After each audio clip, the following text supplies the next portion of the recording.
Hello, everybody, and welcome to Storytime. Today, we're going to do a story about the dinosaur that pooped the bed. I'm very excited to see what this story is going to be about, a dinosaur that pooped the bed. Anyhow, let's get started. It was written by Tom Fletcher and Dougie Poynter and illustrated by Gary Parsons. Now, for those of you who don't know what an illustrator is a person who draws, who brings the magic of words to life through creative drawing, and he looks very good. So let's get on with it. Now, as usual, we'll pop to the back of the book and just see a quick synopsis of what the story is going to be.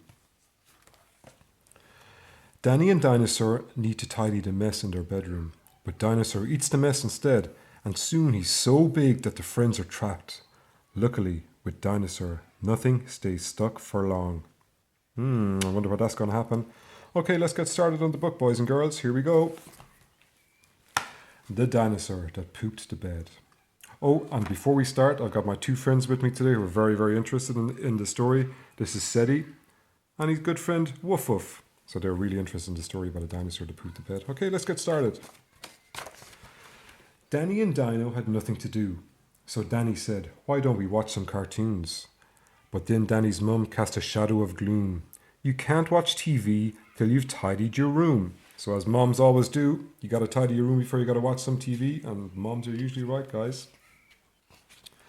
They slumped up the stairs in the foulest of grumps and stood in their room at the foot of Mount Dump. "Tidying this mess will take thousands of years," said Danny while desperately holding back tears. Look at the state of their room, everything thrown all over the place. Unless they were going to tidy forever, they needed a plan that was clever.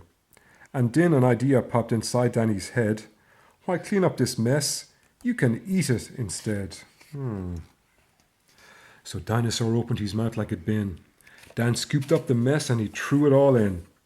From the tip of the top of the heap were chucked in and chomped by the dinosaur's teeth. Everything has gone into Dinosaur's teeth, like his computer, his games, all that. There's Danny firing stuff into his mouth. It chewed Danny's shoes, it could not get enough of teddies and cuddly stuff made of fluff. The dinosaur sucked like a humongous hoover, removing the mess like a room mess remover. Look at he's sucking everything back into his huge big mouth. There's the rocking horse gone, the train set, shoes, everything. What a dinosaur. Vest, pants and socks and little toy soldiers. Dan laughed as he watched from the dinosaur's shoulders. His fluffy pet hamster, along with his cage, was swallowed in Dinosaur's mess-munching rage. Look at the hamster, everything has gone in. It smushed the CDs, which, on reflection, were far from the greatest of record collections. So Dan didn't mind, it all had to go. If they wanted a kickback and watch TV shows, everything, all the CDs, everything thrown into the dinosaur. In Dinosaur's head, the bed was a burger, as diamonds would look to the greediest burglar. In one dino bite, the bed disappeared. No mess left in sight. The whole room had been cleared. Everything has gone in. So you just imagine the bed was a burger and he just chomped it all down. I don't see the cat and the mouse. You're kind of wondering what's going on here, guys. Not one piece of rubbish was left to consume. At last we can finally watch some cartoons. But Dinosaur's thumb cast a shadow of doom. It was full to the brim with the mess of Dan's room. It's so big now it's hitting, look, it's hitting the lampshade up there. It's up to the ceiling, down to the floor. Dino was wedged in between floor and ceiling. It couldn't believe how full up it was feeling. It started to worry, it started to panic. Never before had it been more gigantic. It is huge, it's taking up the whole room. The dinosaur's bottom was bigger than Norway. So big and so fat it was blocking the doorway. Then Dan started crying, his nose dripped with snot. They were stuck in their room and the TV was not. Uh-oh, trouble.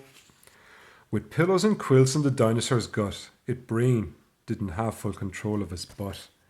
It knew that there wasn't a thing it could do. One way or another, it needed to poo. Uh-oh, watch out. The dinosaur pooped more than ever before. All the mess they had cleared was now back on the floor. Shoes, pants and teddies and soldiers and socks, with smelly poo lumps filling Danny's toy box. Everything is coming out in the poo. Look at all the stuff that had thrown into his mouth is back out.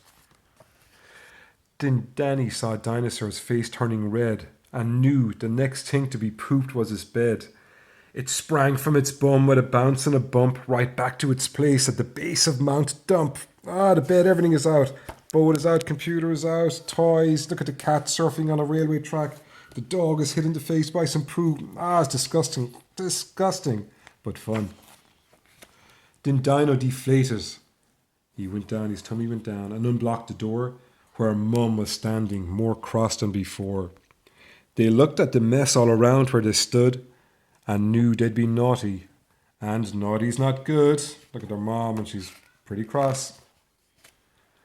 So they picked up their mops and mopped up the plops that covered the toys and the vests, pants and socks. If only they'd tidy their room as they should, they'd be watching TV, not wishing they could. So remember, next time you're in front of the telly, you can't watch cartoons if your bedroom is smelly. The end. That's it now, everybody. That is a good story, and the moral of the story is you got to tidy up your room, guys, before you watch some telly. And if you have a dinosaur, don't let him eat it.